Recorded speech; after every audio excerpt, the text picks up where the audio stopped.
പഠിച്ചിട്ടൊരു കാര്യമില്ല, വേറെ വല്ല മാർഗവും നോക്കണം. ഇതാണ് ഇന്ന് ജെൻസി പിള്ളേർ നിരന്തരമായി പറഞ്ഞുകൊണ്ടിരിക്കുന്ന ഒരു വാക്ക്. വേറെ എന്തെങ്കിലും ചെയ്യണമെന്ന് പറഞ്ഞാൽ അവരുടെ മനസ്സിലുള്ളത് എന്താ? എന്തെങ്കിലും സ്റ്റാർട്ടപ്പ് ചെയ്യണം. പലരുടെയും ധാരണ സ്റ്റാർട്ടപ്പ് എന്ന് പറഞ്ഞാൽ ഒന്നും പഠിക്കാതെ പോയി ചെയ്യുന്ന കാര്യം, ഇൻസ്റ്റാഗ്രാമിൽ കുറച്ച് ഫോളോവേഴ്സിനെ ക്രിയേറ്റ് ചെയ്താൽ ബിസിനസ് സ്റ്റാർട്ടാവും എന്ന് വിചാരിക്കുന്ന വലിയൊരു വിഭാഗം യങ്സ്റ്റേഴ്സ് നമ്മുടെ നാട്ടിൽ ജീവിച്ചിരിക്കുന്നു. യഥാർത്ഥത്തിൽ അവരുടെ തെറ്റിദ്ധാരണയിൽ നിന്ന് അവർ മനസ്സിലാക്കിയ ഈ ഡ്രീം സ്റ്റാർട്ടപ്പിൽ നിന്ന് ഒരു റിയാലിറ്റി സ്റ്റാർട്ടപ്പിലേക്ക് മാറണമെന്നുണ്ട് എങ്കിൽ റെഗുലറായ സിലബസ് അല്ല, മറിച്ച് മാർക്കറ്റിംഗ് വേൾഡിലെ ബിസിനസ് എന്താണ് എന്ന് തീർച്ചയായും അവർ പഠിക്കണം. കാരണം റീജിയണൽ മാർക്കറ്റ് ഗ്ലോബൽ മാർക്കറ്റായി മാറിക്കഴിഞ്ഞു. ഏതൊരു പ്രദേശത്ത് നിന്നും ഏത് ലോകത്തേക്കും ഇന്ന് ഈസിയായി മാർക്കറ്റ് ചെയ്യാനും സെല്ല് ചെയ്യാനും കഴിയും.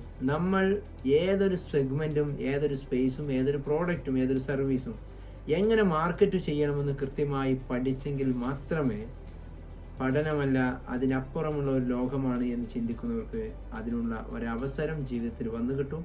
അതിനുള്ള മികച്ച തീരുമാനമാവട്ടെ ഓരോ ജെൻസിയുടെയും മനസ്സിൽ, എസ്പെഷ്യലി ഒരു ഓൺട്രപ്രണർ ആവണം എന്ന് താല്പര്യപ്പെടുന്ന ഓരോരുത്തരുടെയും മനസ്സിൽ ഇന്നത്തെ തീരുമാനം.